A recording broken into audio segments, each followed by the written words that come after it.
श्रीरूपं साग्रजातं सगणरघुनाथान्वितं तं सजीवं साद्वैतं सावधूतं परिजनसहितं कृष्णचैतन्यदेवं श्रीराधाकृष्णपादाञ्च सगणललिता श्रीविशाखान्विताञ्च हे कृष्ण करुणा सिंधु दीनबंधु जगत्पते गोपेश गोपिका कांत राधा कांत नमस्ते तप्त कांचन गौरंगी राधे वृंदावनेश्वरी वृषभानुसुतं देवी प्रणमामि हरि वाञ्छाकल्पतरुभ्यश्च कृपा सिन्धुभ्य एव च पतितानां पावनेभ्यो वैष्णवेभ्यो नमो नमः।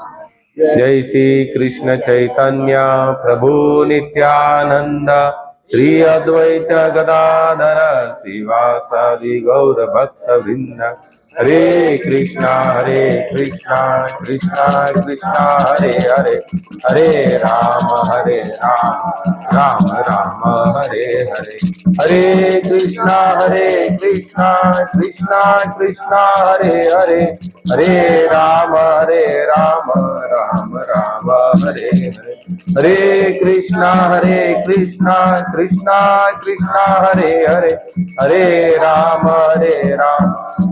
राम हरे हरे कृष्णाय वासुदेवाय देवकी नंदनाय च नंद गोपकुमाराय गोविंदाय नमो नमः गोविंदाय नमो नमः गोविंदाय नमो नमः। हरे कृष्णा। श्रीमद् भगवद गीता की अध्याय नंबर 18वां और श्लोक नंबर 55वां 55 नंबर निकालिए। जो बोलना चाहते तुरंत बोलिए। भक्त्या माम विजानाति यावन्य अस्मि तत्वतः ततो मां तत्वतो ज्ञात्वा विशते तदनंतरम। केवल भक्ति से मुझ भगवान को यथारूप में जाना जा सकता है। जब मनुष्य ऐसी भक्ति से मेरे पूर्ण भावनामृत में होता है तो वह वैकुंठ जगत में प्रवेश कर सकता है। श्रीमद् भगवद गीता की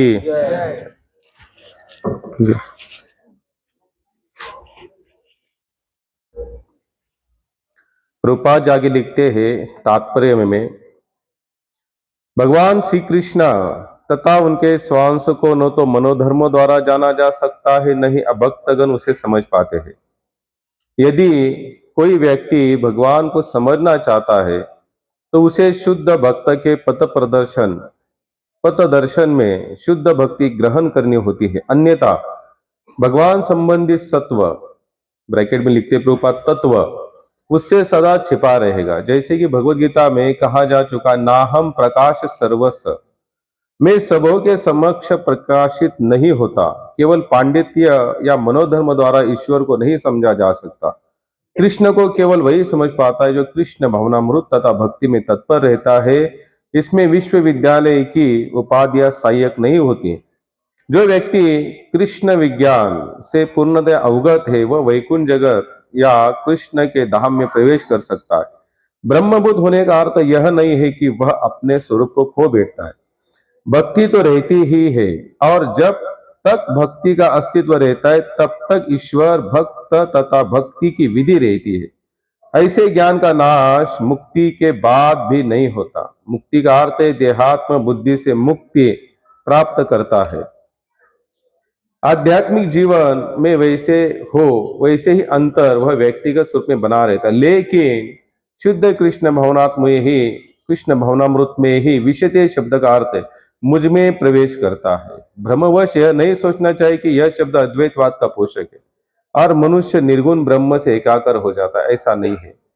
विषयता का तात्पर्य है कि मनुष्य अपने व्यक्तित्व सहित भगवान के धाम में भगवान की संगति करने में तथा उनकी सेवा करने के लिए प्रवेश कर सकता है। उदाहरणार्थ एक हरा पक्षी शुक हरे वृक्ष में इसलिए प्रवेश नहीं करता कि वे वृक्ष के तदाकार लीन हो जाए, अपितु वह वृक्ष के फलों को भोग करने के लिए प्रवेश करता है। निर्विशेषवादी सामान्यतः समुद्र में गिरने वाले तथा समुद्र से मिलने वाली नदी के दृष्टांत प्रस्तुत करते हैं। एक निर्विशेषवादी के लिए अनंत का विषय हो सकता है, लेकिन साकारवादी अपने व्यक्तित्व को उसी प्रकार बनाए रखना चाहता है जिस प्रकार समुद्र में एक जलचर प्राणी, यदि हम समुद्र की गहराई में प्रवेश करें तो हमें अनेक अनेक जीव मिलते हैं। केवल समुद्र की ऊपरी जानकारी पर्याप्त नहीं है, समुद्र की गहराई में रहने वाले जलचर प्राणियों का भी जानकारी रखना जरूरी है। रूपात या भगवान यहां पर बता रहे हैं, ये जो श्लोक है, भक्त्या माम बीजानाति यावन्न चस्मि तत्वतः ततो मात तत्वतो ज्ञात्वा विषयते तदंतरम। श्रील प्रभुपाद यहाँ पर बताते हैं, भगवान श्री कृष्ण तो उनके स्वांश को न तो मनोधर्म द्वारा जाना सकता है, नहीं अभक्तगण उन्हें समझ सकते हैं। यहाँ पर प्रभुपाद जी ने स्पष्ट रूप से कहा है, ये जो भगवत भक्ति है कोई मनोधर्म नहीं है। मनोधर्म का मतलब समझते आप लोग क्या होता है? बताइए, कितने लोग बता सकते हैं मनोधर्म का मतलब क्या होता है? मनमानी आचरण को करना और उसी को धर्म मान लेना और उसी का बाद में प्रचार प्रसार करना, उसे कहते हैं मनोधर्म। आज इस आध्यात्मिक जगत में या इस आध्यात्मिक जो मार्ग है, इसे में भी मनोधर्म करने वाले बहुत सारे लोग हैं। हमें ऐसा लगता है, हमने ऐसा सुना है, ऐसी ऐसी परंपरा चलती आई है, इतने सालों से चल रहा है, फिर ये झूठ है क्या? या आप केवल भगवान कृष्ण को ही मानते, बाकी कुछ ना। प्रभुपाद हमेशा कहते थे, हम अपनी मन की बात कोई नहीं बता रहे, हम क्या बता रहे, जो यहाँ पर भगवान ने कहा है अर्जुन से। अर्जुन का मतलब हम सभी को कहा है। पर्सनल अगर अर्जुन को कहा होता तो अर्जुन ने सुन लिया, बाकी तो इसको बाद में बंद करके भगवान अपने साथ अपने धाम लेके जा सकते थे कि नहीं? उन्होंने यहां पर क्यों छोड़ा? फिर हमारे लिए छोड़ा। बताइए ना, हाँ या ना? जैसे भगवान द्वारिका नगरी से जब अंतर्धान हुए तो क्या के जाते थे? द्वारिका नगरी को डुबा दे, क्योंकि नगरी थी कैसी? सोने का। हमारे लिए छोड़ते, हम लोग क्या करते? हम लोग उत्पात करते, यानी कि यादव जैसे लास्ट में खून खराबा करके चले गए। भगवान के अंश, भगवान के कुल के निवासी क्या हुए? आखिर उनको मद हो गया। इतनी सारी संपत्ति, इतनी सारी प्रॉपर्टी, इतना सारा बल, इतना सारे भगवान के ऐश्वर्य का, बाद में आपस ही खून खराबा करके भगवान ने कहा मेरे ही अंश अगर ऐसे कर सकते हैं तो बाद में आने वाले लोग क्या करें? उससे अच्छा इसको। लेकिन भगवान ने थोड़ा सा नाम शेष हम लोगों के लिए रखा। हम लोगों के लिए किन लोगों के लिए रखा? भक्त जनों को रखा। किन लोगों को?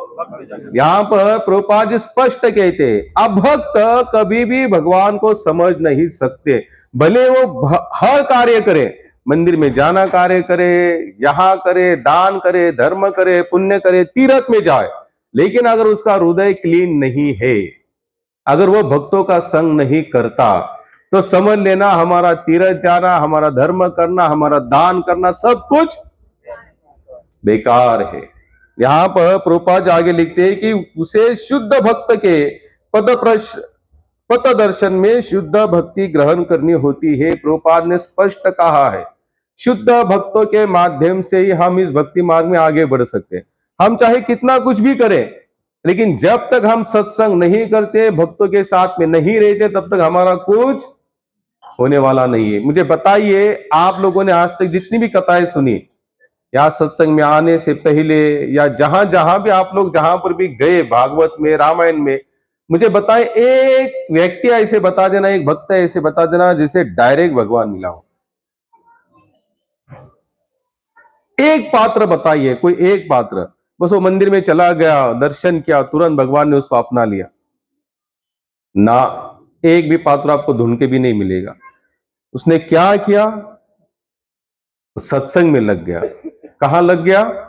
क्योंकि क्या होता है, तप करने से भी प्रॉपर है तप है या पाप है, हम समझ नहीं सकते। क्योंकि तप भी कभी भी क्या करता है? हमें अहंकार दिलाता है। क्या दिलाता है? अहंकार। मैंने यहां पर एक अभंग निकाला, मैं हमेशा कहता, लेकिन इसको आज हम पूरा करेंगे। तुकाराम महाराज यहां पर बताते हैं, मेरे पीछे पीछे बोलिए, तीर्थी धोंडा पानी देव रोकाड़ा सज्जनी, मिळालिया सत्संग समर्पिते भले अंग, तीर्थी भाव फळे, येथे अनाडते बळे, तुका मने पाप, गेल्या गेल्या कळे ताप। तो यहाँ पर तुकाराम बताते, तीर्थी भाव फळे येथे अनाडते बळे। तीर्थ में जाओगे अगर भाव से वहां रहे तो कुछ मिलेगा, लेकिन सत्संग में जो अनाड़ी बंदा है, यानी कि अंगूठा छाप, यहां पर प्रोपात में लिखा है आपकी भौतिक डिग्री, आप कितने लिखे पढ़े हो, आप कितने ऊंचे कुल से हो, आप कितने धनवान हो, आप कितने बलवान हो, आप कितने प्रतिष्ठावान हो, इससे भगवान पर इतना भी असर पड़ने वाला नहीं है। कितना? अच्छा चलो ठीक है, हम लोग मानते हैं हम लोग बलवान है। अगर हम भगवान के बल का अंदाज लगाए, 7 दिन 7 रात एक पहाड़ को आपने, अच्छा बताए हम में से पूरे सृष्टि में इतना कौन बलवान है जो एक उंगल पर, एक पहाड़ के बाद छोड़ दीजिए, एक वीट होती ना, वीट साधारण वीट जो हम दीवार बांधते, एक वीट ऐसा रख के बताए, है पॉसिबल? कुछ नहीं कर सकते। तो हम है क्या? बलवान। अच्छा चलो ठीक है, मान लिया कि हम लोग कुछ प्रतिष्ठावान हो सकते हैं। अगर हमारी प्रतिष्ठा का मतलब होता है कीर्ति, क्या होती है? कीर्ति हमारी कितने दिन चलेगी संसार में? आज हमने चलो कुछ कर भी लिया, एकदम अलग थलग कुछ ऐसा, समाज के लिए कुछ कर लिया, राष्ट्र के लिए कुछ कर लिया, तो कितने दिन चलेगी ये कीर्ति? हाँ, थोड़े दिन चलेगी। हो सकता है मरने के बाद काफी लोग उसका नाम भी निकालते रहे अंत में। लेकिन भगवान श्री कृष्ण का आज भी, आप सभी लोग यहाँ पर बैठे, मैं भी कुछ कहने वाला, आप भी कुछ सुनने वाले हो, किनके लिए? भगवान कृष्ण के लिए। अब उनको जाकर कितने साल हुए? कम से कम 5,500 साल। भगवान राम त्रेता में आए ना। अब देखिए यहाँ पर लक्ष्मी नरसिंह भगवान विराजमान, और उस तरफ कौन है? वराह भगवान विराजमान है। अच्छा इनको बताइए, तो सतयुग में आए हैं। कब आए हैं? आज भी विराजमान है कि नहीं? अच्छा सतयुग का कौन सा बंदा विराजमान, मुझे बताइए संसार में। चलो है नहीं मान लिया, लेकिन उसकी आज भी लौकिकता गाई जाती है। मैं भगवान इंसान की बात कर रहा हूं। हनुमान तो है ही, वो तो ऐसे भी कौन है? चिरंजीव है, इसलिए वो तो रहने वाले, उसमें कोई डाउट नहीं है। लेकिन मैं इंसानों की बात कर रहा हूं। जैसे जो इंसान मान सम्मान प्रतिष्ठा बल लेकर मंदिर में आता है, उसका बल उसके सामने कितने दिन टिकेगा?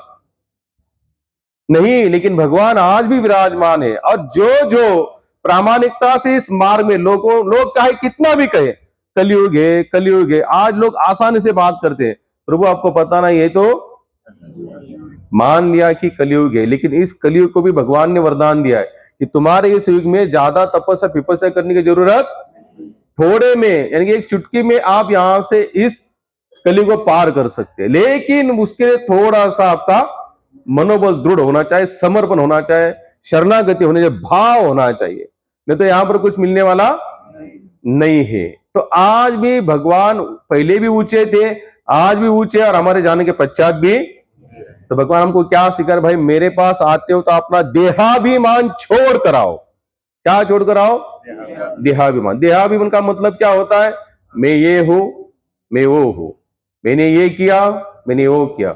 हम काफी, अब क्या है कि भगवान की कृपा से हमारा काफी घूमना होता है, कुछ धनवान लोगों के बीच में, कुछ ऐसे भी लोग जैसे हम लोग हैं, ऐसे लोगों के बीच में। और जहां जहां धनवानों के बीच में जाते हैं ना, वहां पर उनका लगभग 1 से 2 डायलॉग फिक्स होते हैं। आपको नहीं पता प्रभु जी, कुछ नहीं था हमारे पास, यहां आए नहीं, शहर में बस ऐसे आए थे। अरे बोले शहर के बाद, हम मनी शहर के बाद छोड़ो, जगत में भी ऐसे आए। आते समय क्या लाए? फिर कहते कुछ नहीं था, माँ बाप ने बस इतना कुछ दिया था हमको, इधर उधर कुछ, और हमने खुद। हाँ यार, विचार करते ये क्या कब तक चलेगा इसका है।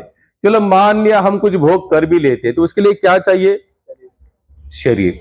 अब ये शरीर के अंदर जो निवासी है वो कौन है? स्वयं साक्षात भगवान है। और भगवान कहते जब तक मैं निवासी हूं तब तक ही इस शरीर के माध्यम से तुम भोग कर सकते हो। जैसे ही भगवत तत्व का अंश निकल गया, धड़ाम शरीर जगह पर। फिर आप बताओ, आप ये जो अहंकार था पहले मैंने ये किया वो क्या, आप ये बताने के लायक रहा? नहीं, इससे अच्छा क्या करो, प्रामाणिकता से नम्रता से भगवान को शरण जाओ। हे कृष्ण, आप चाहते इसलिए मैं कुछ कर पा रहा हूं, आप कहते इसलिए मैं यहां पर चल पा रहा हूं। अगर आप नहीं चाहते यहां पर मैं कुछ भी कर नहीं सकता। जैसे हमने ये श्लोक लिया, श्लोक में क्या बताते प्रभुपाद जी कि भक्तों के साथ में आपकी उन्नति कैसे होगी, और भक्त कहां मिलेंगे, सत्संग में। आप लोग यानी कि सत्संग सुनते सुनते इतना तो पता ही चल गया है कि भक्त कहां मिलेंगे, सत्संग में मिलेंगे। और हकीकत है आपको यहां वहां भक्त नहीं मिलेंगे, लेकिन और एक ऐसी जगह है जहां भक्त जाता है वहां सत्संग शुरू हो जाता है। क्या हो जाता है, शुरू हो जाता है। कैसे, जैसे कोई भी प्रचारक है या कोई भी भक्त है, वो जहां पर भी जाएगा, जिसके पास जाएगा, जिसके साथ बैठेगा, बैठने की शुरुआत कहां से होगी, कोई कृष्ण कथा होगी, कोई राम कथा होगी, कहे के कोई इतना ही आपको पूछेगा कि प्रभु माला कितनी होती है, आप जप करते हो, गीता पठन करते हो, रामायण पढ़ते हो। भक्तिपाद बताते भक्त चलते फिरते तीर्थ है। कैसे है, चलते फिरते। जैसे आप आज देखिए, आज कुंभ में कम से कम करोड़ों लोग आकर चले गए, कितने करोड़ों लोग। लेकिन आप मानेंगे नहीं, श्रीमद् भागवत या अनेक संतों के, जैसे यहां पर बता तुकाराम महाराज भी, ये थे अनाड़ते बड़े तीर्थ भाव फले। तीर्थ में जाने तो भाव से फल मिलेगा, अगर तीर्थ में गए भाव नहीं है तो फल मिलने वाला नहीं। आगे तुलसीदास जी बताते बिना सत्संग विवेक ना होए, राम कृपा बिन सुलभ ना होए। कबीर जी आगे बताते, उनका तो बहुत बढ़िया है, तीर्थ गए, हाँ बोलिए बोलिए जी। हाँ, तीर्थ जाओगे तो फल कितना मिलेगा, एक ही, कौन सा, पुण्य। खत्म। वो भी तीर्थ से आते आते अगर प्रामाणिकता से सहनशीलता नम्रता बनाते बनाते तीर्थ से बाहर निकले तो कैसे, नम्रता वगैरह सब मेंटेन करते हुए, मैनेज करते हुए, किसी ने कुछ कहा, किसी ने उल्टा सुल्टा कहा, कुछ फिर भी सहन करो चलो, क्योंकि फल जो मिला है उसको घर तक लेके जाना है। बीच में किसी ने कुछ कह दिया, हमने कहा फल गायब फल गायब हो जाएगा। तो क्या करते हैं, तीर्थ गए एक फल, संत मिले फल चार। चार काल तो मतलब धर्म अर्थ काम और मोक्ष। संत के माध्यम से चारों फल मिल सकते, और सदगुरु मिले अनंत फल।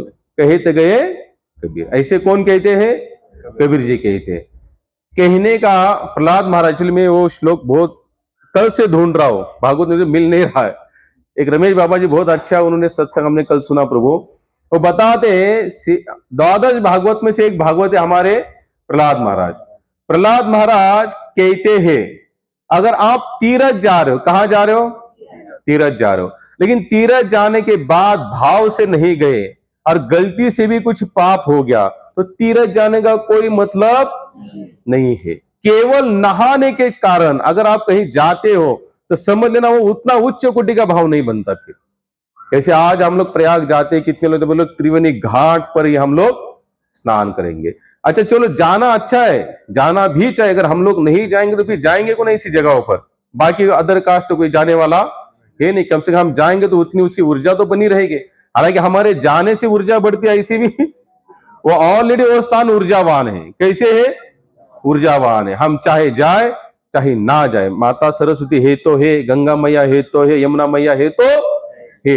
लेकिन अगर वहां जाने के बावजूद अगर आप संतों का संग नहीं करते, कथा कीर्तन में नहीं बैठते, तो वहां जाने का कोई मतलब नहीं बनता। मुझे काफी लोगों के फोन आए कि प्रभु जी आप जा रहे हैं क्या, हमें भी आना चाहते। ये बोला यार मैं लेके, अब मैं तो अकेले जाऊंगा। पहली बात तो एक स्वभाव भगवान ने ऐसे बना दिया है, भीड़ भाड़ हमें पहले से अच्छी नहीं लगती, चाहे वो कितना भी मंदिर बड़ा हो, चाहे कुछ भी हो।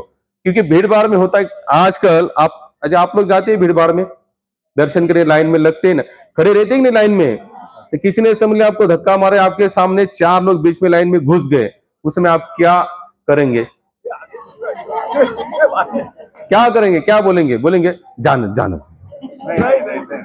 क्या इतने घंटे हम ऐसे खड़े, आप बीच में घुस रहे। वो फिर वो आगे से बोलेगा ये मैं बोल के गया था, किसको बोला था तू, उनको बोला था क्या, ले वहां पर पूरा क्लाइमेट खराब। काय का दर्शन, काहे का क्या। दर्शन के लिए मानसिक स्थिरता हमारी योग्य होनी चाहिए, यानी कि सहनशीलता, नम्रता, प्रेम भाव से वहां पर लाइन में खड़े हो तो माना जाता है कि चलो ठीक है, वहां हमारा दर्शन हो पाए।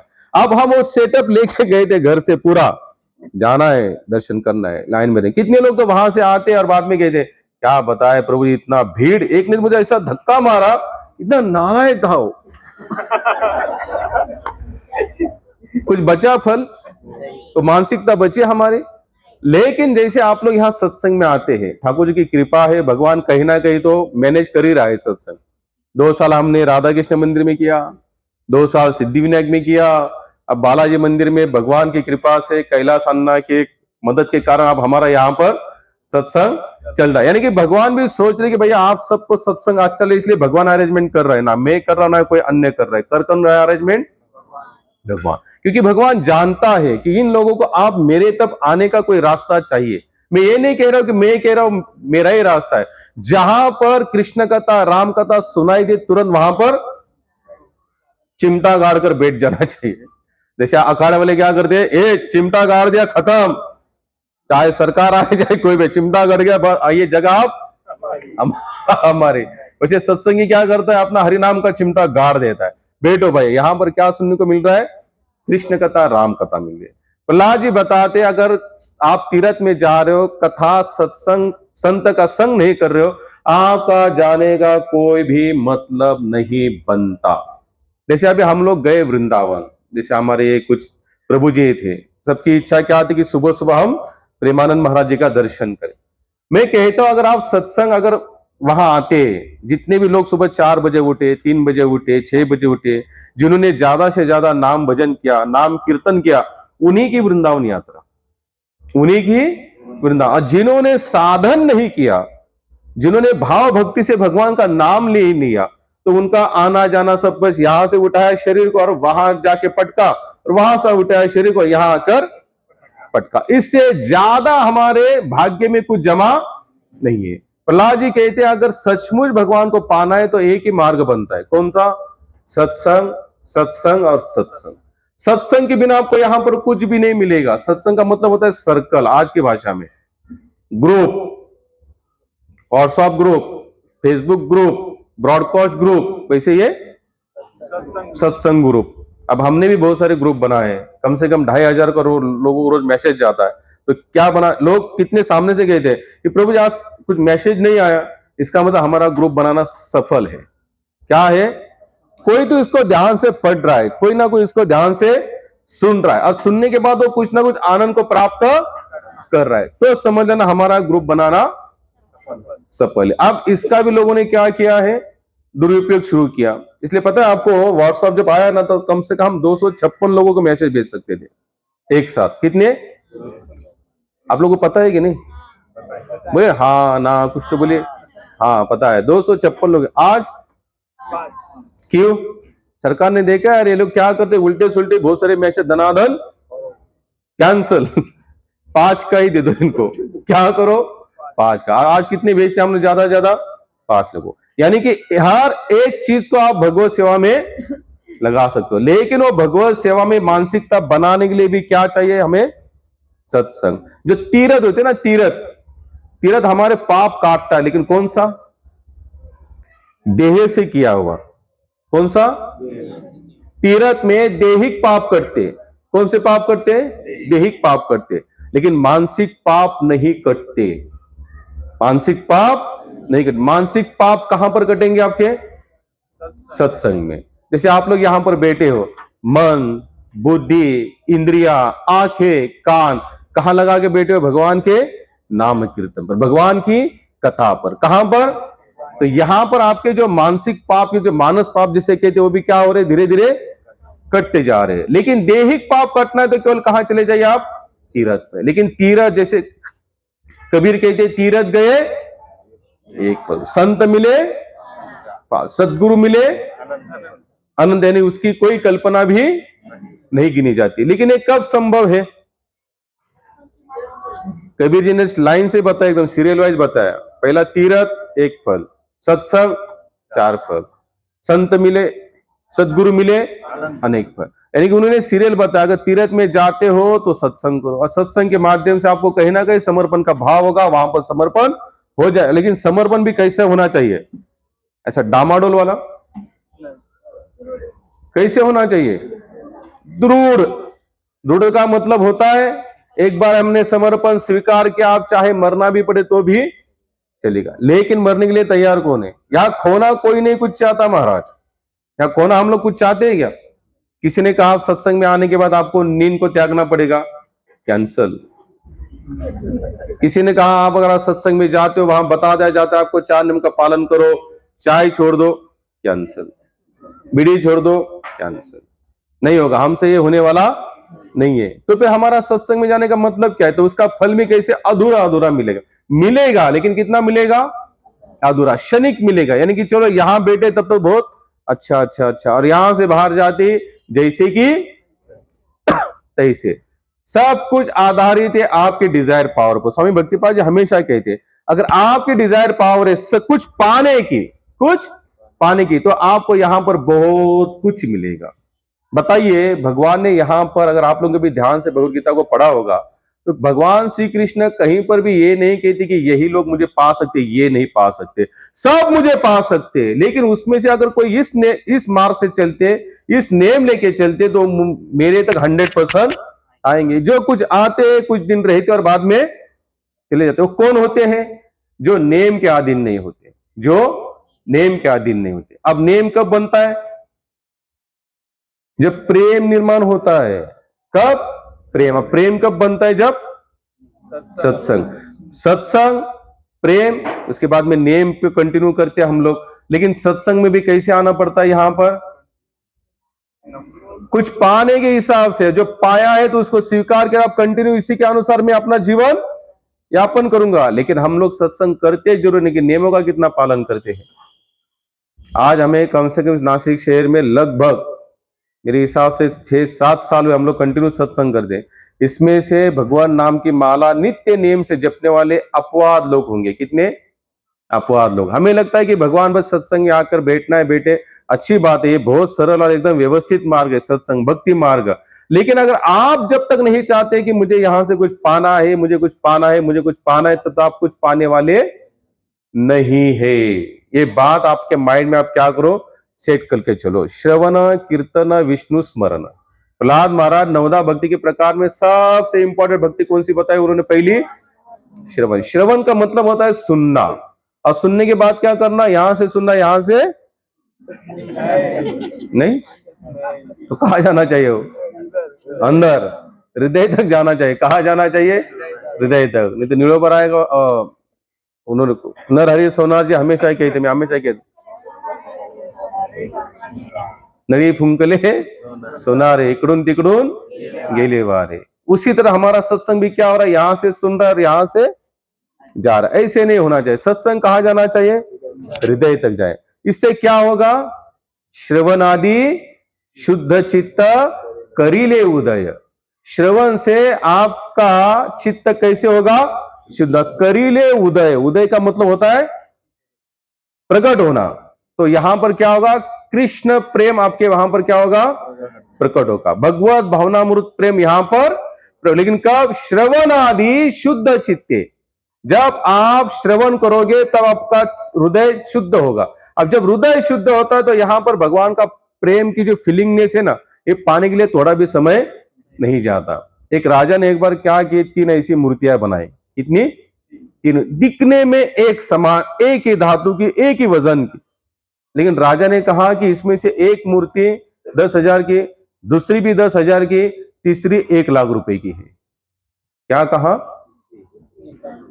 मूर्तियां कितनी बनाई? 3। राजा ने क्या कहा कि दोनों की कीमत समान है, लेकिन एक मूर्ति 1 लाख रुपए की है। कितनी कहा? तो राजा ने अनाउंसमेंट कर दिया अपनी नगरी में कि जो कोई बताए कि 10-10 हजार वाली कौन सी है और 1-1 लाख वाली, 1 लाख वाली कौन सी है, तो उससे मैं और इनाम दूंगा। मूर्ति तो दे ही दूंगा और प्लस जो मुंह मांगा इनाम।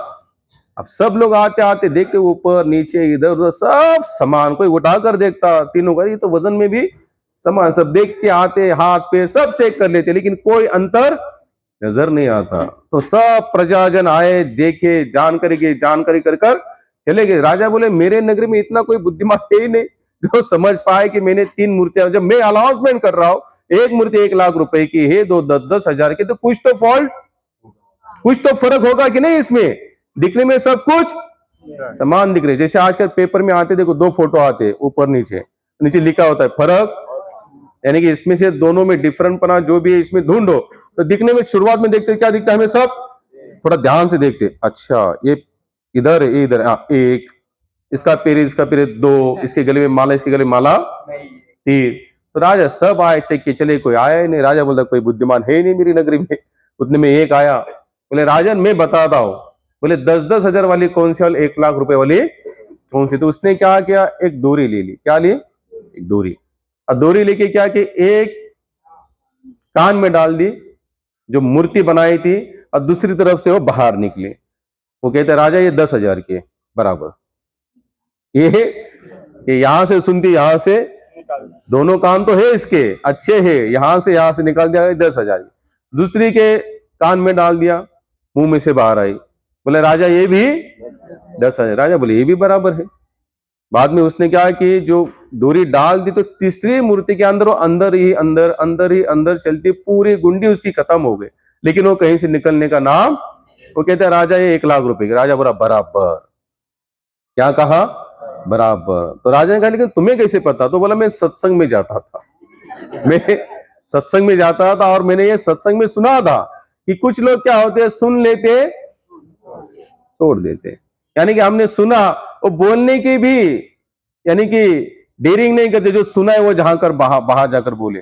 तो उन्होंने यहां से सुना, यहां से निकाल दिया। ये 10 हजार वाले सत्संगी। आप में से कितने लोग हैं, कोई नहीं है, सभी 1 लाख वाले दिखते हैं। अभी देखना,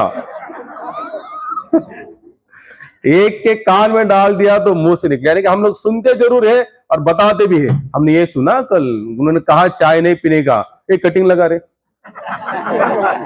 तुम खुद बोल रहे हो चाय नहीं पीने का, खुद को कटिंग लगाओ। तो ये कौन है, सुन के बोल दे। अनंत वाचार बरड़ती। बोलने वाले काफी लोग हैं यहाँ पर। बोलते रहो, बस सुनते रहो, बोलते रहो, सुनते रहो, करना कुछ नहीं है, करना कुछ नहीं। कुर्बानी देगी लेकिन कौन, हम नहीं। आपको जो करना है सो। और एक वो सत्संगी होते हैं, सुनते हैं और अपने हृदय तक लेके जाते। श्रवण आदि शुद्ध चित्ते करीले उदय। श्रवण से ही हृदय हमारा क्लीन होगा, और कोई चारा नहीं है। आप देखिए इस युग में अगर आपको किसी ने कहा कि 2 घंटा एक जगह पर लगातार बैठिए, कितने लोग बैठ सकते बिना अपने हाथ पैर हिलाए, पॉसिबल ही नहीं है। क्योंकि ना घुटने रहे, चलो ठीक है शरीर मान मिला, योगा बिगा करके थोड़ा सा मैनेज मेंटेन किया भी होगा, लेकिन मन यहां वहां भागता रहे। जब मन ही भागेगा तो एक जगह पर बैठने का भी कोई मतलब नहीं। तुकाराम महाराज कहते हैं यहां अनाड़ित ही बढ़े। यहां अनाड़ का मतलब होता है मराठी में कहते हैं अंगूठा छाप, जिसे कुछ नहीं आता। कुछ नहीं का मतलब कौन सा, जिसे संसार का कोई नॉलेज नहीं है, समझ लीजिए, तो अंगूठा छाप है। भक्तिपाद जी तो यहां तक बताते हैं हमारी भौतिक योग्यताएं, भौतिक योग्यताएं मतलब धन दौलत ऐश्वर्य संपन्नता नाम वैभव, ये जो भी कुछ हम जिसके पीछे भाग रहे रात दिन, भक्तिपाद जी कहते हैं कि भगवान के नजरों में गंदे चित्रों से उसकी और कोई वैल्यू भगवान के नजरों में नहीं है। क्या है बताए हमारे भगवान, हमारा वैल्यू भगवान देवा पुढे मानुस पहला पास हो जा रहे।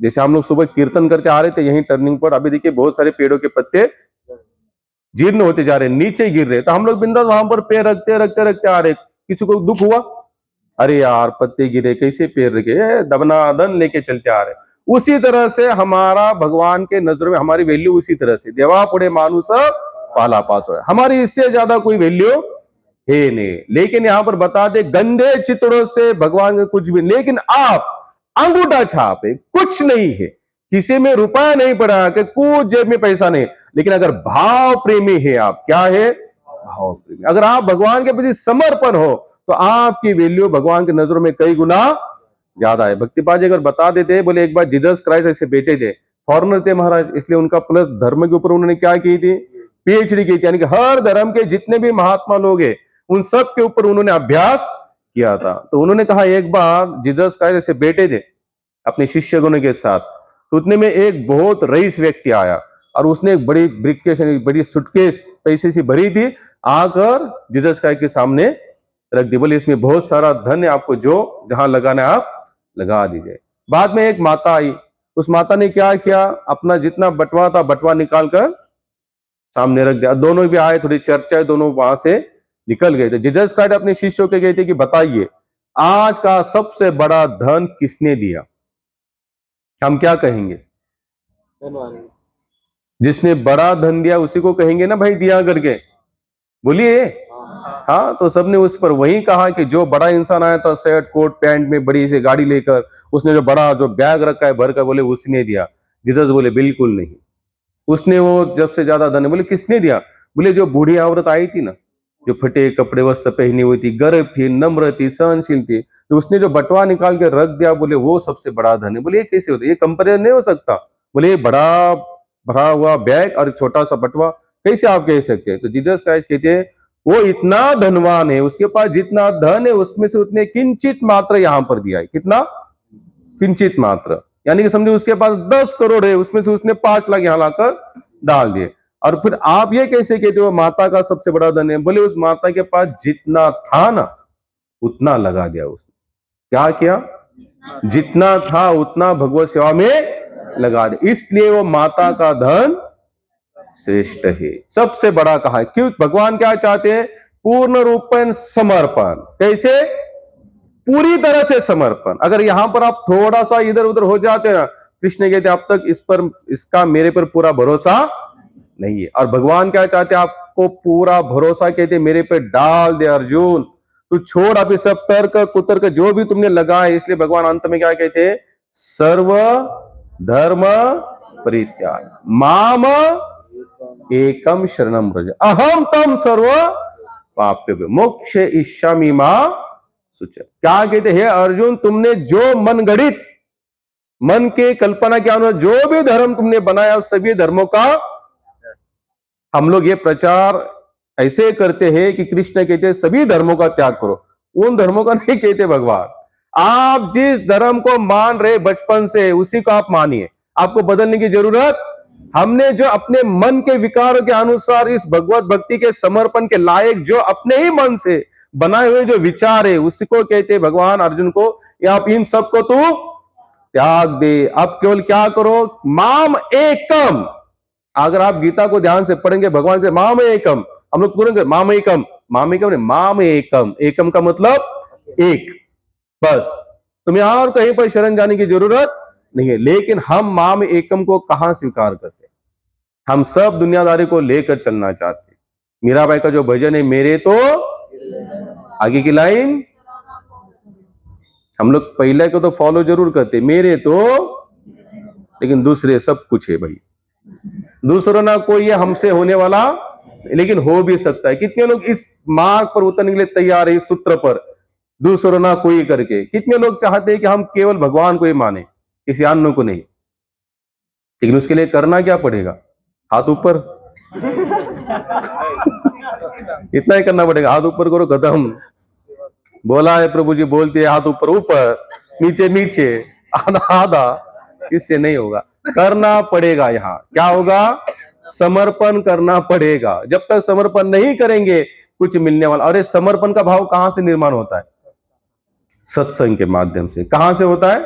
सत्संग। क्योंकि सत्संग के सिवा, और अब देखिए यहां पर आप लोग बैठे हैं, मुझे सही बताना कि हफ्ते में जो भावना आपकी यहां बनती है सत्संग में, 6 दिन प्लस संडे के जितने घंटे या यहां नहीं आने वाले घंटे, क्या उतने घंटे में आपका कहीं पर ऐसा माइंड सेट होता है कि मैं नहीं कर, मैं कहता हूं इसलिए नहीं, आप कहीं पर किसी भी सत्संग में जाकर बैठे, ज्यादा करके उसी में जहां हरि नाम के ऊपर जोर दिया जाता है, कृष्ण और राम जी के ऊपर जोर दिया जाता है, उसी में, वहीं पर। ये कहां पर बनेगी हमारी मानसिकता? केवल सत्संग में बनेगी। क्योंकि सत्संग के सिवा हमारे पास कोई चारा नहीं है। आपको पता है पंढरीनाथ यहां पर जो विराजमान हुए, कौन कारण बने उसके लिए? भक्त पुंडलिक जी। उनके बारे में कितने लोग जानते हैं?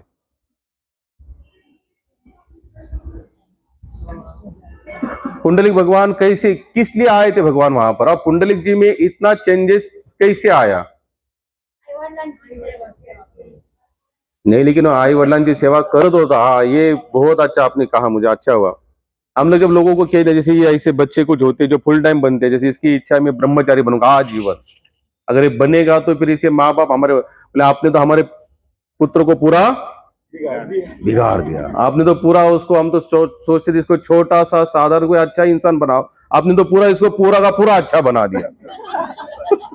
थोड़ा सा अच्छा बनाओ, ये हमारी कल्पना थी, आपने उसको पूरा। प्रभुपाद जो थे इन्होंने क्या किया, ये जब भारत में भ्रमण, ये भारतीय थे जिन्होंने संस्था स्थापन के, भारतीय थे, ये भारत के हर एक के घर में जाते हुए कहते कि आपकी एक संतान मुझे दे देना, किस लिए, मैं उसके माध्यम से हरि नाम का प्रचार, भगवद गीता का प्रचार, लेकिन किसी ने कोई देने के लिए तैयार नहीं। और वही प्रभुपाद जब फॉरेन चले गए तो वहां पर संतान ही संतान मिले प्रभुपाद को, वहीं से वो बहुत सारे शिष्य बना, और कैसे ऐसे वैसे अरे गहरे नहीं, सब एजुकेटेड लोगों को लेकर आए प्रभुपाद वहां से, और ऐसे केवल भक्त नहीं बनाए, तिलक बिलक बस के कंटिमा, सन्यासी बना दिया एक एक को, क्या बना दिया। और आज हम वही देखते कि उन्होंने बनाए जो कोई शिष्यगण थे, उन्होंने आज संस्था को कहां से कहां पहुंचा दिया। इसका मेन कारण क्या था, प्रभुपाद ने उनको पूर्ण रूपन शरण करवाया। कैसे, पूरी तरह से शरण हो जाओ, कहते थे क्या करो, पूरी तरीके से। तो उनके जो माता पिता थे उन्होंने प्रभुपाद को कभी कभी बहुत बोलते थे कि आपके कारण इन्होंने सबको घरदार छोड़कर चले गए, हम पता नहीं आप हमें कितनी वेदनाएं होती है, और हमको श्राप देते हुए आपको भी ऐसे वेदनाएं भुगतनी पड़ेगी। लेकिन एक संत को, एक सच्चे साधु को किसी का श्राप काम नहीं करता, और काम कर भी जाए तो उसके आध्यात्मिक में उन्नति होती है। क्या होती है, जैसे श्रीमद् भागवत में एक कथा आती है, नारद जी थे, कौन थे, दक्ष प्रजापति। दक्ष प्रजापति अपने संतानों को क्या कहते थे, शादी से पहले वन में चले जाना, तपस्या करना, बल प्राप्त करना, फिर घर गृहस्थी जीवन में आना। जैसे वो सब संतानें चली आती थी, नारद जी मिलते थे, उनको आत्म साक्षात्कार कल्याण के लिए उनको प्रेरित करते थे, सबको सन्यासी बनाते थे और चले जाते। दक्ष ने 2-3 बार ऐसे किया, बोले बच्चे जा तो रहे लेकिन ये जा कहां रहे। दक्ष को पता चला, रे ये जा तो रहे, बीच में इनको नारद जी मिला, नारद डायरेक्ट ऐसा वैसा ज्ञान नहीं, डायरेक्ट सन्यासी लेवल का ज्ञान दे रहे। अब मैं भेज क्यों रहा उनको, बलवान बनो, तपोवान बनो, बाद में संसार आओ, शादी विधि करो, बच्चे हो जाएंगे, फल फूल जाएंगे, और अपनी ये कुल वंश परंपरा चलती रहेगी। तो दक्ष को जब पता चला ये सब नारद जी उल्टा सुल्टा गेम कर रहे, तो उन्होंने श्राप दे दिया नारद जी को, बोले जाओ, जिस तरह से तुमने मेरे बच्चों को घर घर भटकने लिए मजबूर किया, भाई सन्यासी बनने के बाद क्या एक जगह बैठ के खाना होगा, ब्रह्मचारी बने तो क्या बस सुबह उठना, मंगलारती करना, दोपहर का 10 बजे प्रसाद पाना, 11-12 तक सेवा करना, और 2 से लेके 4 बजे तक, ऐसा तो नहीं ना, ऐसा होता है ब्रह्मचारी नहीं। ब्रह्मशिला प्रभुपाद भागवत में लिखते हैं, ब्रह्मचारी का मतलब होता है गधा। क्या होता है, गधे का मतलब क्या, मैं ऐसा गधा नहीं बोलता लात मारने वाला, गधे का मतलब होता है गधे जैसा श्रम करे।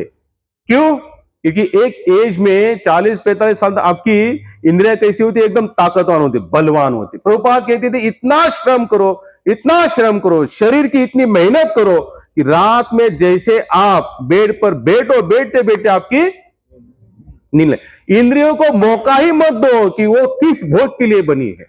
क्या करो, इंद्रियों को मौका मत दो, किस भोग के लिए बनी है। शिला भक्तिपाद जी प्रभु नी वृंदावन में 1 नहीं 2 नहीं 700 ब्रह्मचारियों को संभालते थे। कितना, 700 ब्रह्मचारी को, प्लस घर गृहस्थी अलग। तो क्या करते, ब्रह्मचारी को बैठने नहीं देते थे। बोले बैठने का, सुबह एक हमारे एक शिक्षा गुरु है भक्ति सिद्धांत सरस्वती महाराज, वो बॉम्बे रहते, तो उन्होंने बताया कि महाराज जी जब झू मंदिर के इंचार्ज थे, बोले उनका शेड्यूल कैसा, डेडिकेशन कैसा था, सुबह 3 बजे सबको उठना है। कितने बजे, 3 बजे उठना है। अब हमारे मंदिर में आरती कितने बजे होती है, 4:30 बजे। कितने से हम लोग गए अभी वृंदावन, तो 4:30 बजे मंगल आरती देखी ना आपने वहां पर, तो 4:30 बजे मंगल आरती। 3 बजे उठेगा तो स्नान हो गए, 3:30 पौने 4 बजे जाएंगे, फिर आधे घंटे ऊपर का 4 से 4:15 आपका जप करना है। 4:30 बजे मंगल आरती हो जाने के बाद कम से कम 5 साढ़े 5 बजे तक क्या चलती है, पहले मंगल आरती, नरस्य आरती, तुलसी आरती, बाद में गुरु आरती, और गुरु आरती के बाद 5 से लेकर 7 बजे तक एक ही जगह पर बैठकर सबको क्या करना है, 16 माला जप करनी है। एक ही जगह, सुबह ही सब खत्म हो जानी चाहिए 16 माला।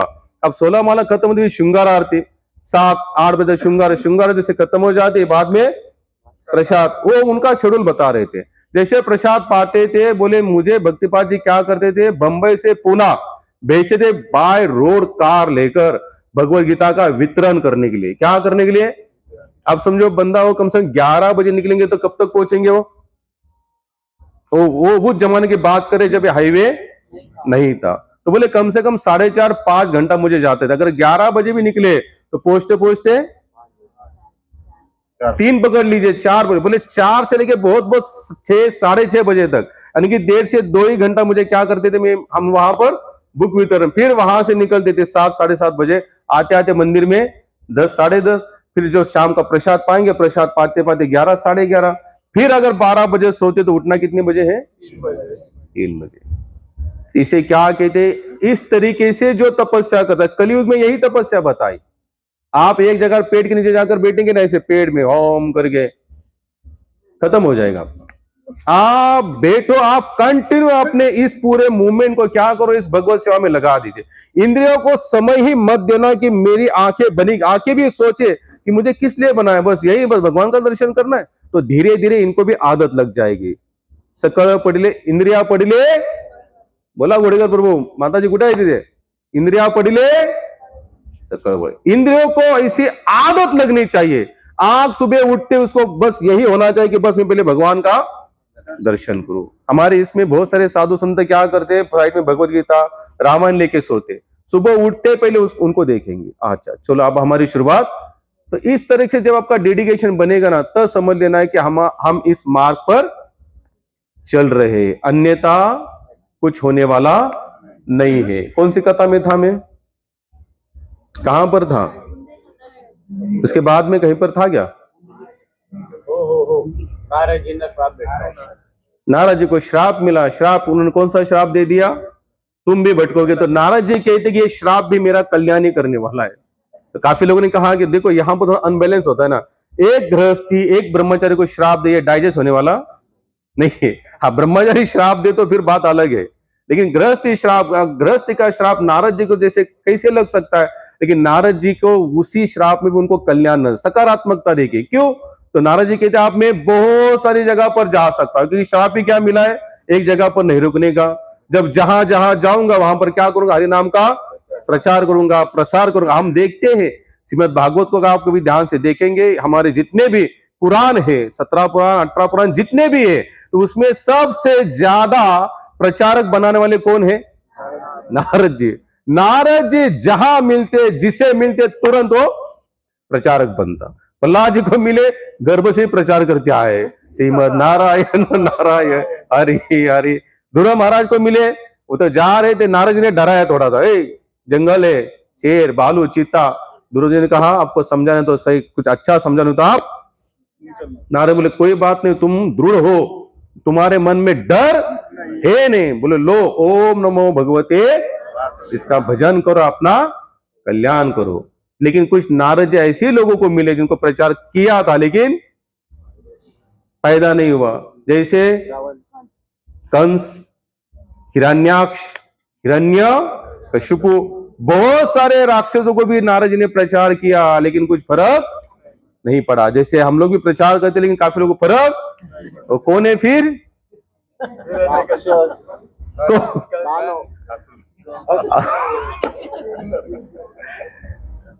देखो नारद जी का मतलब होता है मैं नहीं, ये भगवान। जैसे भगवान दुर्योधन के पास चले गए, उनको उसको भी कितनी बार समझ भाई युद्ध नहीं करना है, फिर भी मानता नहीं, तो बोले मर फिर अब तो युद्ध होगा ही, इसके लिए और कोई चारा नहीं है। तो हम लोग फिर कथा में आते हैं, पुंडलिक जी की कथा में।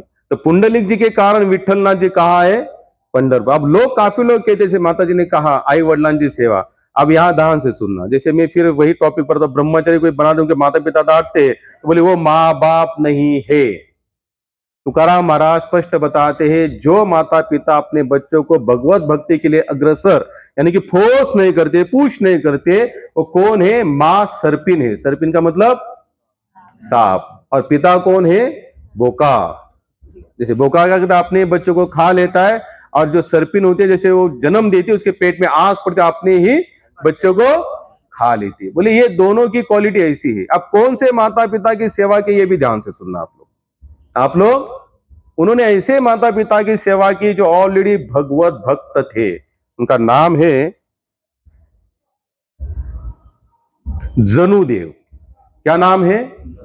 कुंडली के जो पिताजी है, मेरे शास्त्र में काफी ढूंढा लेकिन माता का नाम नहीं मिला, पिताजी का नाम था जनुदेव। अब जनुदेव कैसे थे? शुरुआत से आध्यात्मिक थे, शुरुआत से ही। उन्होंने अपने जीवन काल में कभी भी झूठ नहीं बोला, कभी कपट नहीं, धूर्त नहीं, किसी का उन्होंने कभी बुरा सोचा नहीं। जो भी अपने घर में साधु संत आए सबको आदर सत्कार से बिठाते, सबको महाप्रसाद खिलाते। अब इनका पूरा आध्यात्मिक जीवन, लेकिन कुंडलिक महाराज जी का पूरा विपरीत जीवन था। यानी कि पिताजी पूरे आध्यात्मिक लेवल में एकदम हाई लेवल पर, और उनका लड़का कुंडलिक एकदम नीच लेवल पर। यानी कि वो किसी साधु संत का आदर नहीं करते थे। पिताजी संतों को घर में बुलाते थे, ये संत खाकर बाहर जाते थे, तो कुंडली कहते बाद में आना, इतनी बार आए बाद में आना नहीं। ये काफी होता है, हम लोगों के साथ भी काफी होता है। जब हम घर में जाते हैं, जब बच्चे देखते कि ज्यादा क्लोज हो रहे थे, कहते प्रभु जी आप वही मिलना, अभी यहाँ आने की जरूरत, आप वही मिल लेना। तो वैसे करते, यानी कि पिताजी के पूरे उल्टी क्रिया ये करता। संयोगवश वो जहां पर रहते थे, जिस गांव में, उस गांव में एक बार काशी नगरी से संतों की टोली आई। क्या आई? संतों की टोली आई। अब संतों की टोली आती है तो क्या करते थे? वो हर साल उस गांव में से काफी लोगों को लेकर कहां चले जाते थे? काशी नगरी में जाते थे। अब ये जनुदेव के जो पुत्र थे कुंडलिक जी, अब उन्होंने देखा ये सुधर तो नहीं रहा है, तो उन्होंने एक लास्ट का ऑप्शन होता है, हम तो संसारी लोगों के पास एक ही, अगर लड़का नहीं सुधरा तो क्या करो? उसके 2 का 4 करो। यानी कि 2 हाथ से पहले लड़ाई कर रहे थे, आप 4 हाथ से करेंगे। क्या करेंगे? अब 4 हाथ से करेंगे। तो उन्होंने उनकी शादी करवा दी। शादी क्या सोच के की? शायद माता लक्ष्मी आएगी, लक्ष्मी आए तो घर फूलेगा, जितना भी जो घर्षण चल रहा है कहीं ना कहीं कम होगा, हम सब घुल मिलकर रहेंगे, एक साथ ही बैठ खाने के लिए। ये सब सपने होते हैं। आजकल तो सपना ये भी चूर हो चुका है। क्या हो चुका है? यहाँ कोई किसी का नहीं बचा यहाँ पर। तो उन्होंने वो सोच के किया, तो पत्नी उससे डबल, कुंडलिक से पत्नी डबल। अब इन्होंने सोचा एक और हुआ। अब बोले जो हुआ सो हुआ, अब जो है उसी को तो फॉलो और मेंटेन, भाई जो हुआ है उसको तो मैनेज करके ही चलना पड़ेगा ना। क्योंकि क्या है, हमारे भारतीय समाज में लोक लज्जा के ऊपर हम लोग ज्यादा डर लगता है हमें। लोग क्या कहेंगे, समाज क्या कहेंगे, और इसी के कारण कभी कभी हम भक्ति मार्ग में से भी, जैसे हम लोग कहते हैं हर संडे आप सभी लोग कम से कम 7, 7:30, 7:45, 8 बजे तक आइए, हम लोग नगर कीर्तन करेंगे। मैं बहुत उन लोगों का आभार व्यक्त करता हूं जो लोग सचमुच आते हैं, प्रेम भाव से नाम कीर्तन करते हैं और सचमुच अपने जीवन का कल्याण कर रहे हैं। लेकिन अगर मैं कहूंगा, जैसे बहुत, अब हम देखते हैं, सुबह सुबह मैं देखता रहता हूँ, काफी लोग ऐसे झांकते हैं, क्या चल रहा है इनका, कुछ लोग देखते हैं ये कहां से आए, क्या कर रहे हैं लोग। लेकिन किसी के अंदर ताकत नहीं होती। प्रभु जी जाकर थोड़ा हरे कृष्ण कृष्ण कृष्ण हरे हरे, हरे राम राम राम, ये थोड़ा गाया जाए। डर लगता है हमें, क्या लगता है? संकोच। किस बात की? लोक लज्जा, समाज की। अच्छा बताए, जिस समाज को, जिस लोगों को बातें सोच कर अगर हम भक्ति मार्ग से पीछे हटते, कोई ऐसे बंदा, मुझे आप में से कोई भी एक व्यक्ति ऐसे खड़े होकर बताना है कि आपके घर में कोई संकट आया और वो समाज आपको बचाने आया। हाँ, बताने जरूर आया होगा, डरो नहीं, ये तो चलता है। दुख तो आता है, दुख तो लगे रहना चाहिए। फिर कहेंगे अयू का या तुम्ही या, तुमचे शब्द आम्ही ऐकले। लेकिन इससे ज्यादा कोई सहयोग करता है?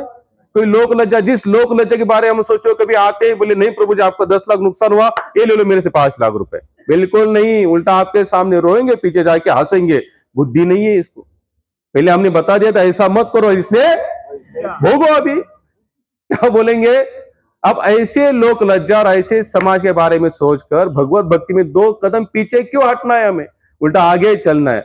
बताओ मुझे, मीराबाई, जनाबाई, तुकाराम महाराज, नामदेव महाराज, ज्ञानेश्वर महाराज, कबीर जी, नरसिंह मेहता, जब इनको प्रेम प्राप्त हुआ भगवत भक्ति का, इन्होंने किसी के बारे में सोचा नहीं। बस हमें इस मार्ग पे चलना है, चाहे दुनिया को जो बोलना सो बोलो। यहां मंदिर में आकर भक्ति करना आसान है, आरती करना आसान, ताली बजाना आसान, लेकिन रास्ते पर चलकर ताली बजाना बहुत संकोच होता है। और महाप्रभु चैतन्य महाप्रभु विशेष बताते, मेरी कृपा केवल उसी को मिलेगी जो नाम कीर्तन में सम्मिलित है। जो नाम कीर्तन में सम्मिलित नहीं, उस पर कभी कृपा होगी नहीं। तो काशी से संत आए थे, संत क्या करते, हर साल आते थे और जाते समय बहुत सारे लोगों को लेकर काशी चले जाते थे। अब पत्नी वैसी, बच्चे वैसे, तो माता पिता ने डरते डरते पुंडलिक से कहा कि भैया आप हमें थोड़ा काशी तो एक बार लेके, कुछ तो हम आपसे अपेक्षा नहीं करते, लेकिन काशी लेके चलो, क्योंकि अब हम कैसे हो चुके हैं, वृद्ध हो चुके, अब बूढ़े हो चुके, हमसे हो नहीं रहा है। तो पहले माता पिता कहते नहीं, मुझे क्या इतना ही काम है क्या, मुझे भी और आपको जाना है तो आप खुद होकर चले जाओ। अब हमारी यात्राएं बहुत सारे वही वृद्ध लोग आते, उनके फोन आते बच्चों के, प्रभु जी उनको भेजा, थोड़ा संभाल के जाना, संभाल के लेकर आना। अच्छा अच्छा जाएंगे लेकर, लेकिन हमारी भी सेवा, जैसे आप लोग देखते हैं जो संडे प्रोग्राम था, मुझे काफी लोग कहते कि प्रभु जी आप इतना संडे, हर संडे का 6 से 7 हजार रुपए खर्च, लेकर हम कभी किसी से मांगते नहीं। क्यों नहीं मांगते? क्योंकि हमारी यात्रा है, या जब यात्रा चलती है तो हमें 2 पैसा आता है, उसी से बिना मांगे हम इस कार्यक्रम को आगे बढ़ा रहे। मैं तो यही कहूंगा, ये भगवान की योजना है। कितने लोगों को तो ये भ्रम है, ये भीमदास प्रभु के पास माला माल पैसा है, पैसा है। क्यों? जहां देखो पैसा निकालते रहते। मुझे एक जन ने पूछा भी कि प्रभु जी सुबह आप हर संडे होगा क्या? बोले हाँ, सुबह भी नाश्ता होगा, शाम को ही होगा। अब पैसा देंगे भगवान, बस प्रामाणिकता से लगे रहो।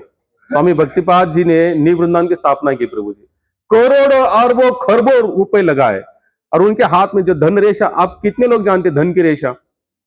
कुछ हाँ माहिती ही धन रेषा याला काय म्हणतात? मधली धन रेषा आहे का? सगळे हात बघायला लागले बघा।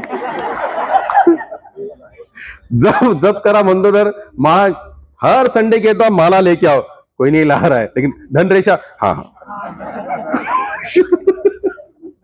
तो इतना अटैचमेंट है हमें धन के प्रति। ये टॉपिक भी निकलता है ना तो मन में कैसा प्रसन्नता आती है, ऐसे रोमा रोमा। मैं एक बार महाराज जी का हाथ देख रहा, मैंने मसाज करता था हमेशा हाथ पैर की, मैं अचानक से मेरा नजर गई, और मुझे भी कुछ पता है, मुझे केवल धन की रेशा पता है। उससे ज्यादा कोई यानी कि जो और भी लाइन है उसकी क्या गणित मुझे पता नहीं, कि धन की रेशा। हमारे गुरु बंधु दामोदर पर वो भी हमेशा हाथ देखते हैं, बोलते अरे यार इसके हाथ पे धन है।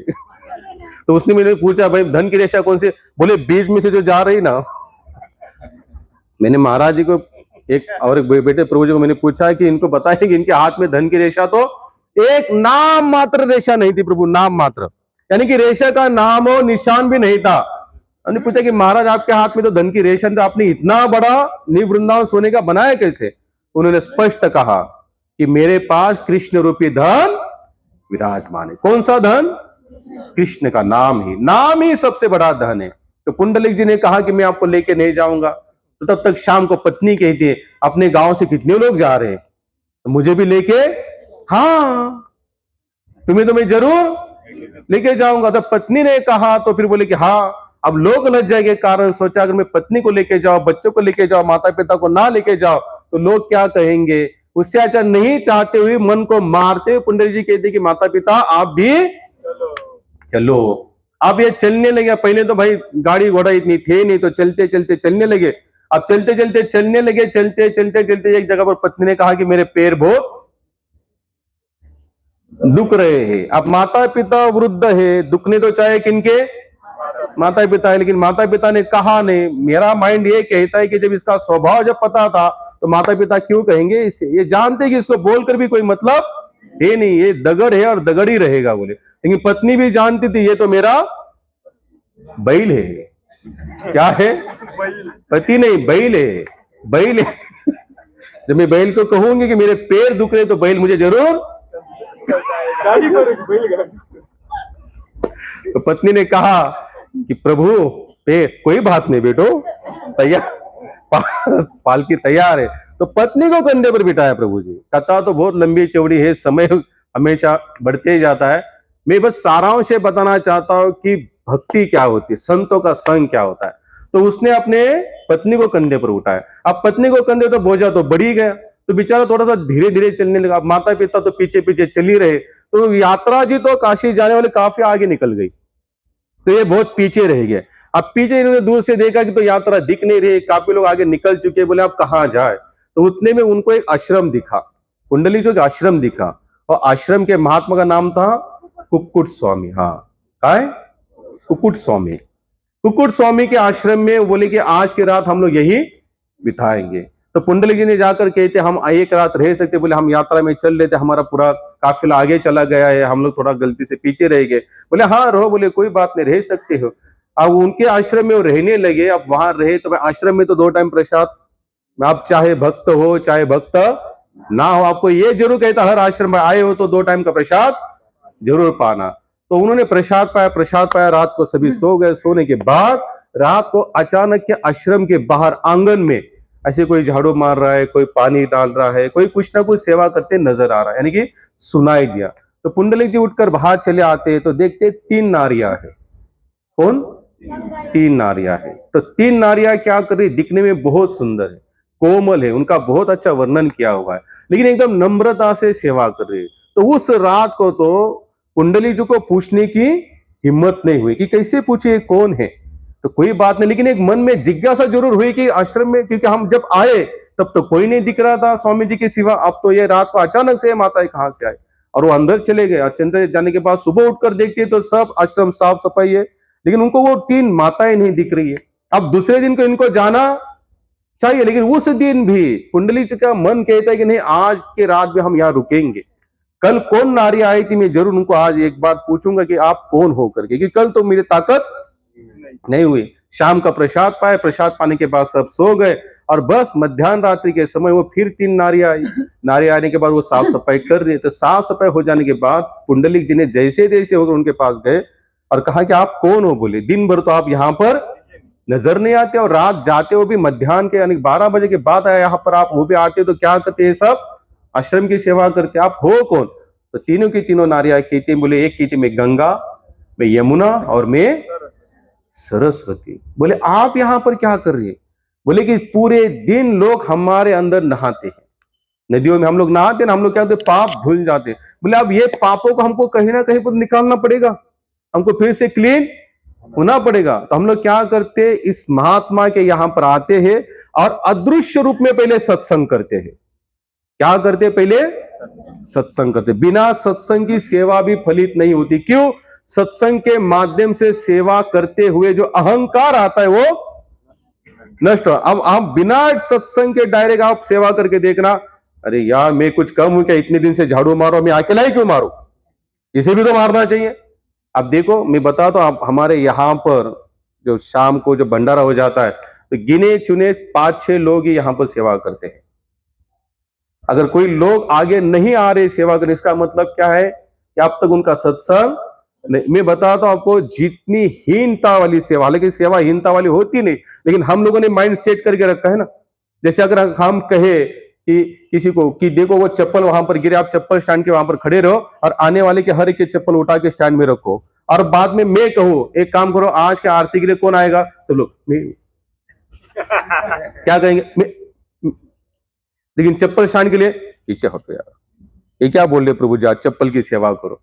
सेवा कोई हीन वाली नहीं होती, ये हमारा माइंड होता है ना, इसे अच्छा बुरा गलत हीनता श्रेष्ठता ये हमारे माइंड में सेट हो चुका है। नहीं तो सेवा तो आखिर, और आप लोग देखना कि अगर नम्रता अगर जागरूक करनी है ना शरीर के अंदर मन के अंदर, तो क्या करो, जिस सेवा को आप हीन वाली सेवा समझ रहे हो उसे पहला करो, करते रहो कंटिन्यू, जब तक ये भावना टूट जाए कि ये हीनता वाली सेवा है।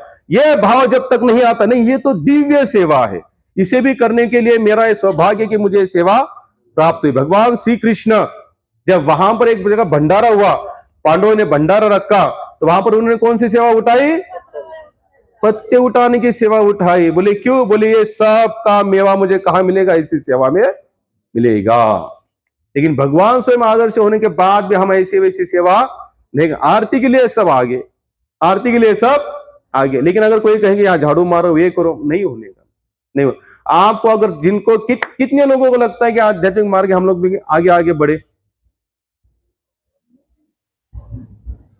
सबको लगता है।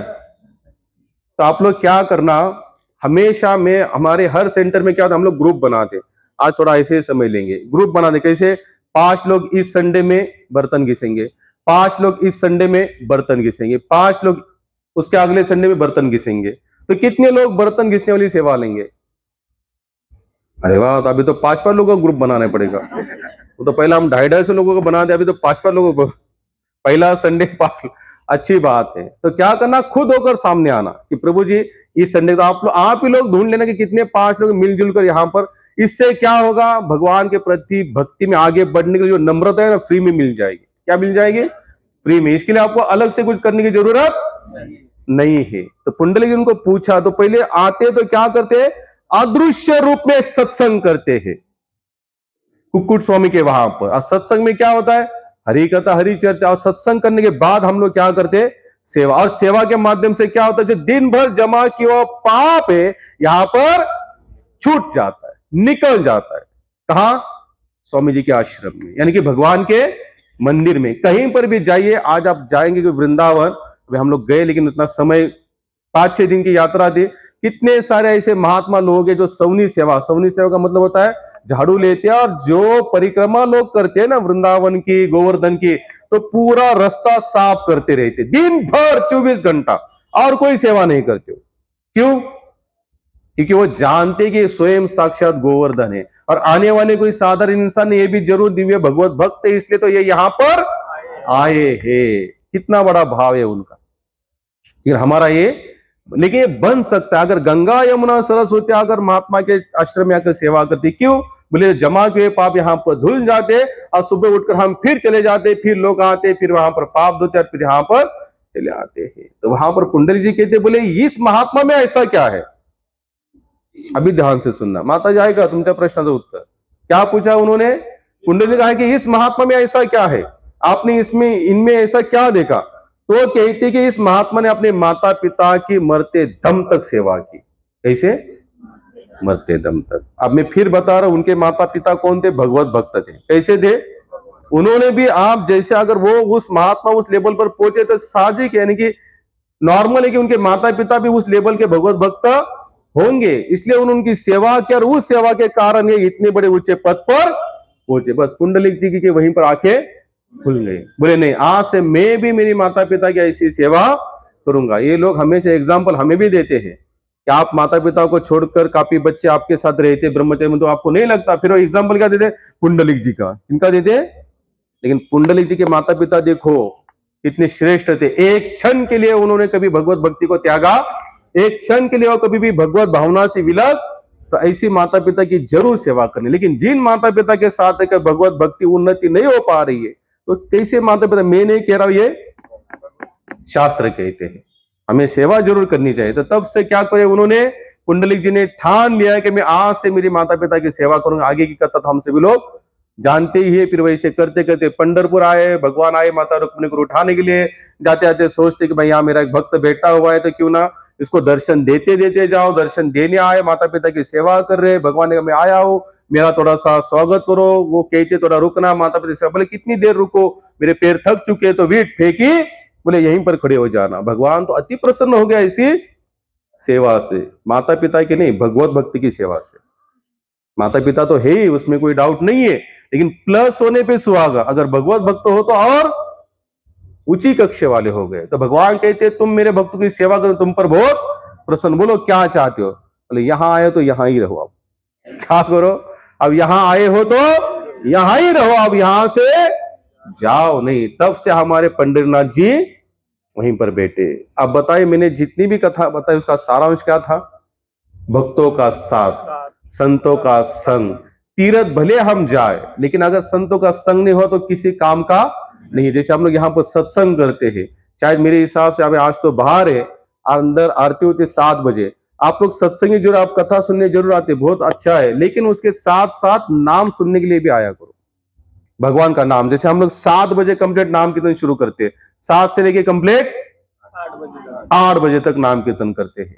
लेकिन फिर 8 के बाद 8:15, 8:30, 8:45, 9 फिर लास्ट में आते हैं ना। आप फिर नाम कीर्तन सुनते हो, ना ही हरि कथा सुनते हो। तो आपका कल्याण होने में बहुत मुश्किल है। फिर होगा जरूर, क्योंकि भाई प्रसाद भी पा रहे हैं। अगर यहाँ आप भी रहे तो यहाँ की ऊर्जा से कुछ ना कुछ जाते थे, कुछ ना कुछ लेकर ही जाएंगे, लेकिन नाम के प्रति प्रेम निर्माण करो। कितने लोग यहाँ पर बैठे जो नित्य नेम भगवान का नाम लेते हैं प्रेम से, जो नेम से, यानी कि चाहे कितना भी कोई भी काम हो लेकिन नाम नहीं छोड़ते कि मुझे इतना भजन करना ही करना है। बहुत अच्छा, जिसने नाम का नियम बनाया है तो याद रखना नाम आपको तारेगा। ये सभी संतों का मत है, और ये ऐसा वैसा नाम नहीं है, सबसे सर्वश्रेष्ठ नाम है। हम लोग सुबह जो पढ़ते हैं नाम नामकारी बहुधा निज सर्वशक्ति तत्रा पिता नियमित स्मरण काल एतादश तो कृपा भगवान नमापि दुर्दैव मिदृष्टि मिहाजनी। वहां पर चैतन्य महाप्रभु कहते हे कृष्ण हे गोविंद, आपके सैकड़ों लाखों नाम है, आपने इन नामों में सारी दिव्य शक्तियां भर दिए, लेकिन मैं इतना दुर्भागी हूं। क्या बताए स्वयं चैतन्य, जो स्वयं साक्षात भगवान कृष्ण क्या बताए, लेकिन मैं इतना दुर्भाग्य हूं कि मुझे ऐसे नाम में भी अनुराग उत्पन्न नहीं हो पाता। तो क्या फायदा फिर हमारा, अगर हम एक माला कर रहे हैं। कितने लोग तो ऐसे कि सालों से एक ही माला कर रहे हैं, उनका भगवान नाम के प्रति प्रेम बढ़ता है। कितने लोग ऐसे ही बस अपनी 16 माला हो गए खत्म। एक महात्मा कहते रामसुखदास स्वामी जी बहुत अच्छी बात कहते हैं, समझ लीजिए आप अगर आपकी कोई दुकान है, आप कोई व्यापार कर रहे हैं, रोज आपका यूं पकड़ लीजिए सुबह से लेकर शाम तक 1000 रुपए का गल्ला हो रहा है। कितना? सुबह से लेकर, यानी कि सुबह 10 बजे से लेकर रात दुकान बंद करते तक 1000 रुपए का गल्ला हो रहा है। एक दिन सुबह 10 बजे दुकान खोली और दोपहर के 12 बजे तक 1000 रुपए का गल्ला हुआ, तो बाद में दुकान बंद करेंगे? कितने लोग ऐसे व्यापारी बुद्धिमान नहीं, अपना 1000 रुपए हो गया, आप दुकान जो कर रहे हो संतुष्ट है व्यापारी, फिर 1000 रुपए हो गया खत्म, फिर भी चालू रखते हैं दुकान। रोज के हिसाब से तो बन ही चुका है, लेकिन फिर भी दुकान क्यों रखते हैं? और थोड़ा बढ़ जाए, और थोड़ा बढ़ जाए। लेकिन भगवान नाम 4 पर ही कर रहे प्रभु, हम 4 तो जरूर कर दे। कितने साल से? 3-4 साल हो गए 3-4 साल से 4 ही माला पर लटके हुए। प्रभुपाद कहते हैं कि जो 16 माला नेम से जप करता है, कितनी? मैं फिर बता रहा हूं, प्रभुपाद का नेम ऐसा नहीं है, सभी संतों का मत है। आप भगवान नाम के लिए एक कोई ऐसा एक नेम चुनो कि मुझे 16 माला करनी है, 8 माला करनी है, लेकिन मैं नेम से करूंगा, चाहे कोई जिंदा रहे चाहे कोई मरे, कुछ फर्क नहीं पड़ने वाला चाहिए हमारे भगवत भक्ति पर। तो समझ लेना नाम के प्रति हमारा प्रेम सचमुच उत्पन्न हो रहा है। अगर नहीं हो रहा है तो उसका कोई मतलब नहीं है। अभी यहां पर प्रभु आरती ना किती वेळ आहे? शर्मा